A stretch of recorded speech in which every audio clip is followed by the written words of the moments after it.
صباح الخير عليكم. دي بحيرة ملح في سيوة. سيوة بتتميز ببحيرات الملح الفيروزية، ليها فوائد علاجية كتير جدا.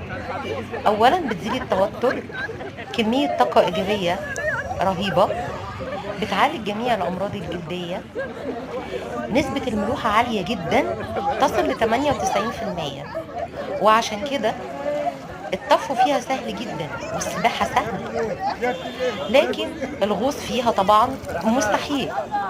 فلو في حاجة وقعت منك في المية ما تحاولش ان انت تغطس تجيبها، لان خلاص هتضيع جوه الملح. طبعا ناخد بالنا اهم حاجة ان المية ما تخشش جوه عينينا، لان المية لو دخلت جوه عينينا هتعمل التهابات في العين.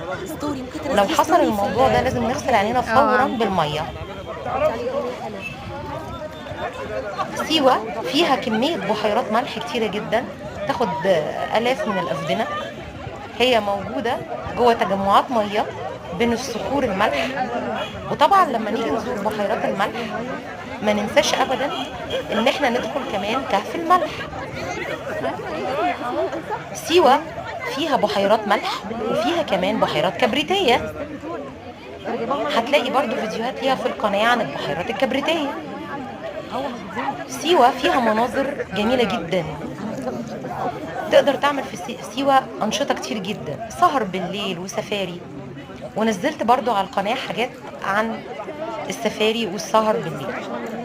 وسفاري سيوة يعتبر من أجمل السفاري في العالم كله. اللي ما زارش سيوة فاته كتير جدا.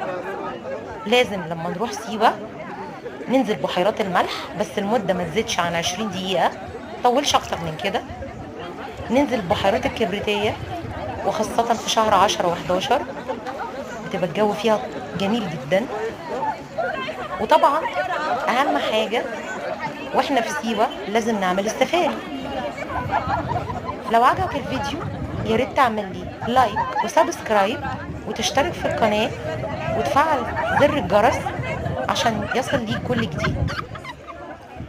تحياتي.